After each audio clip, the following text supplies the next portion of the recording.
আমরা প্রত্যেক বছর এখানে ঈদ সেলিব্রেশন করি, পরের দিন সেমাই নিয়ে।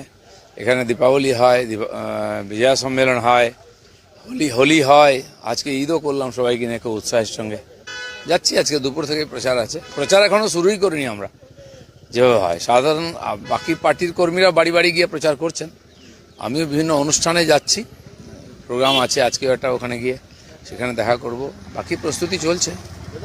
মমতা ব্যানার্জি ধার্মিক জায়গা থেকে রাজনীতির কথা বলেন, আর রাজনীতিক মঞ্চ থেকে ধর্মের কথা বলেন। এটা ওনার পুরনো অভ্যাস, এটাই ওনার রাজনীতি। কিন্তু যেভাবে উনি মুসলমানদেরকে সমাজ থেকে আলাদা করছেন, দেখাচ্ছেন, কিংবা প্রধানমন্ত্রী সম্বন্ধে কালকে যে কমেন্ট করেছেন, অনুপ্রবেশকারী বলছেন, আমার মনে হচ্ছে ওনার পুরনো রাজনীতিটা ফেল হয়ে যাচ্ছে, মাথাটা ঠিক নাই। যেমন যে উনি বলেছেন যে 1 সেকেন্ডে একটা সম্প্রদায় আছে, 1 সেকেন্ডে সব শেষ করে দেবে। তার মানে মুসলমানদের প্রতি বলতে চাইছেন ওরা কি দাঙ্গাবাজ, ওরা কি উগ্রপন্থী। উনি ওদেরকেই অপমান করছেন ওদের প্রোগ্রামে গিয়ে বা ওদের সম্বন্ধে বলে। তো এইভাবে মুসলমানদের ভাবা উচিত, যারা কার উপরে ভরসা করেছেন, যিনি তাদেরকে কি ভাবেন, তাদেরকে গুন্ডা বদমাশ ভাবেন, সাম্প্রদায়িক ভাবেন, আর তাদের উপরে কোনো ভরসাই করেন না, কেবল ভোটার মনে করেন। তো মমতা ব্যানার্জির প্রতি যারা ভরসা করছেন তাদেরই বদনাম হচ্ছে। যারা ক্যান্ডিডেট আছেন আমার মনে হয় তাদের আমাকেও ডাকা হয়েছে, এখানেই মিটিং আছে 24 তারিখ। তো এটা তো একটা সিস্টেম। মাননীয় সর্বভারতীয় সভাপতি এই নির্বাচনে প্রথম থেকেই আসছেন, বারবার তিনি নিজের নেতৃত্ব দিচ্ছেন। উনিও চাইছেন যে পশ্চিমবাংলায় পরিবর্তন হোক, বিজেপি সরকার হোক। তো স্বাভাবিকভাবে তাকে আমরা চাইবো। আমাদের যুবার নেতৃত্ব উনি, তার উৎসাহ, তার অভিজ্ঞতা দুটোই আছে, সেটা আমাদের কাজে লাগবে। দেখুন, টিএমসির পেছনে আরজিকর পড়ে আছে। যে দুর্ঘটনা হয়েছিল 2 বছর আগে, সারা বিশ্ব জুড়ে আমাদের মুখ পড়েছে, সরকারের মুখ পড়েছে, সেটাকে চাপা দেওয়ার চেষ্টা করেছেন। বামপন্থী যারা আন্দোলন করেছেন তাদের সঙ্গে সেটিং করে চাপা দেওয়ার চেষ্টা করেছেন। হাইকোর্ট, সুপ্রিম কোর্ট পর্যন্ত চাপা দেওয়ার চেষ্টা করেছেন। কিন্তু পশ্চিমবাংলার মানুষের মনের মধ্যে যে জনরোষ ছিল, মানুষ সেই জনরোষকে আছড়ে ফেলেছে রাস্তার উপরে। হাজার হাজার লক্ষ লক্ষ সংখ্যায় মানুষ নীরবে আর বাতি জ্বালিয়ে তার বিরোধিতা করেছে। আবার আরজিকর, এক তো এই ধরনের যারা হসপিটাল যেগুলো আছে, আমাদের ঐতিহ্যশালী হসপিটাল, তার নাম আছে, মানুষ বিশ্বাস করে, সেগুলো মৃত্যু ফাঁদে পরিণত হয়েছে।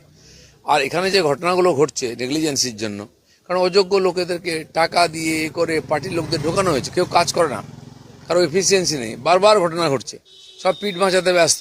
তো এইগুলোকে তারা চাপা দেওয়ার চেষ্টা যায়, তার নিজের লোক, বাড়ির লোক মারা গেলেও তারা চেপে দেবে, কারণ রাজনীতিক লাভটাই তাদের কাছে বড়। না, পার্টির প্রত্যেকটি কর্মীর অধিকার আছে পার্টির কাছে তার আবদার রাখার। হাজার হাজার লোক আর টিকিটের জন্য বিধানসভায় অ্যাপ্লিকেশন করেছে, উনিও করেছেন। তো পার্টি দেবে কি দেবে না সেটা পার্টির ব্যাপার, ওনার ব্যক্তি স্বাধীনতা আছে। উনি আগে থেকেই পার্টিতে ছিলেন কর্মী হিসেবে, আমি একজন পার্টির কর্মী। তো সেই হিসেবে অনেকেই চেয়েছেন, কেউ পেয়েছেন, কেউ পাননি।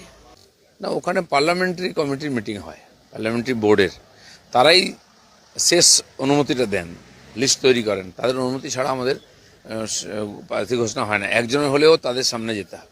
তো এই জন্য 2টো ফেজে হয়ে গেছে, 3য় ফেজে আমার মনে হয় ফাইনাল হয়ে যাবে, তার জন্য লাস্ট স্ট্যাম্পটা পড়ে যাবে আজকে। পশ্চিমবাংলায় প্রার্থী ঘোষণা হওয়ার পরে বিভিন্ন পার্টিতে গণ্ডগোল চলছে, কিছু ক্ষোভ বিক্ষোভ চলছে। বিশেষ করে যাদের জেতার সম্ভাবনা থাকে সেখানে সমস্যাটা বেশি হয়, আকাঙ্ক্ষা বেশি থাকে। বিজেপির হচ্ছে, টিএমসির হয়েছে, সিপিএম কংগ্রেসে মারপিট হয় না, কারণ মারপিট করার লোক নেই, জেতার সম্ভাবনা নেই। তো সেই জন্য একটু হচ্ছে, 2-1 দিন একটুখানি ক্ষোভ বিক্ষোভ হয়, আবার সবাই মিলে লেগে পড়বেন বিজেপি প্রার্থীকে জেতা হওয়ার জন্য। সরি, আমি এই কথাটার উত্তর এই কারণে দিতে চাইছি না, কারণ আমার কোনো ডেসপারেশন নেই। আমি দেখছি মিডিয়া কি করছে না, আমার কিছু কিছু কথাটাকে ওরা হাইলাইট করছে। আমি সব মিডিয়াকে বলছি, কে কোথায় করছে তো মনে হয় আমি বলতে পারছি না এখন। আমার আগে পরের কথাগুলো বলছে না, মাঝখানের কথাগুলো বলে নিজেদের টিআরপি বাড়ানোর জন্য আমাকে এমন করে মিসপ্রেড করা হচ্ছে। পাবলিকের কাছে এরকম একটা পারসেপশন তৈরি হয়ে গেছে যে আমার মনে হয় টিকিট পাওয়ার জন্য বিশাল কিছু ডেসপারেশন, মোটেও তা নয়। আমি একজন মাস লিডারের সাথে আমার বিয়ে হয়েছে, পলিটিক্যাল, আমি যেহেতু পলিটিক্সটাকে ভালোবাসি, এই পার্টিটাকে, তো আমার অ্যাচিভমেন্ট ওখানেই হয়ে গেছে, আমি ওখানেই হ্যাপি। আমাকে রিপ্রেজেন্ট করতেই হবে তার কোনো মানে নেই। বাট কেন আমাদের মতন শিক্ষিত লড়াকু মানুষের প্রয়োজন সোচ্চার করতে পারি আমরা, এই কারণে প্রয়োজন, কারণ আমাদের দল হোক যে কোনো পার্টিতে, পলিটিক্যাল পার্টি যদি কোনো রকমভাবে পলিউটেড হয়ে যায় না পার্টিটা, সমাজের পরিবর্তন তখনই আসে যখন আমরা নিজেদের মধ্যে বিবর্তনটা আনতে পারি। নিজেদের পার্টির মধ্যে বিবর্তন যদি না আনতে পারি, তাহলে আমি রুলিং পার্টির এগেনস্টে সরকারের পরিবর্তনটা কি করে করব।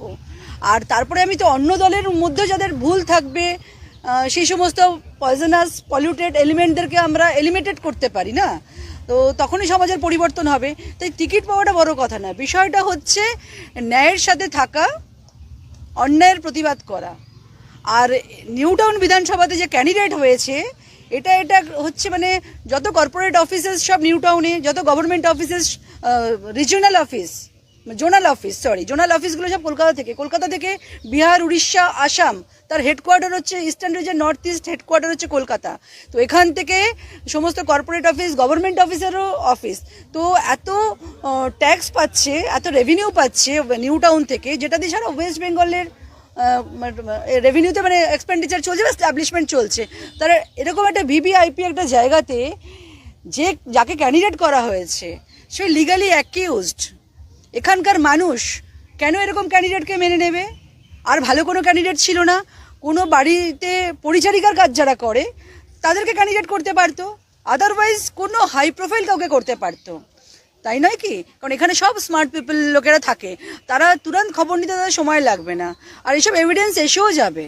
আপনি যে কথাটা বললেন যে আপনি ন্যায়ের সঙ্গে থাকতে চাইছেন, হ্যাঁ, এটাই আমার বার্তা, আমার প্রতিবাদ। দেখুন, আরেকটা মেসেজ আমি দিচ্ছি, সেটা হচ্ছে আমার পার্টি থেকে কোনো রকম বেনিফিট নেওয়ার হতো, ঠিক আছে ভাই, আমাকে এবার টিকিট দিল না, 5 বছর পরে দিতে পারে, বা আমাকে কমিটিতে একটা বড় কোনো জায়গায় আমাকে নেতৃত্বস্থানীয় জায়গায় রাখতে পারে, আমি তো এটা ভেবে চুপ করে থাকতে পারতাম। যদি আমার কিছু পার্টি থেকে কিছু বেনিফিট নেওয়ারই হতো, আমি চুপ থাকতাম, আমি কেন প্রতিবাদ করতাম, কেন আমি আওয়াজ তুলতাম?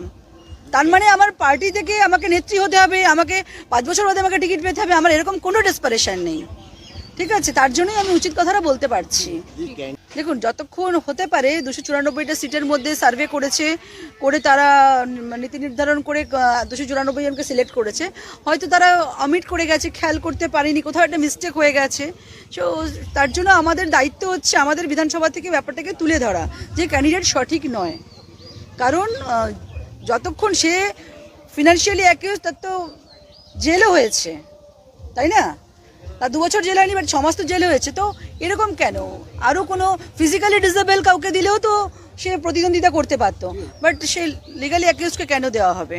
তার চেঞ্জ হওয়াটা খুব জরুরি আছে।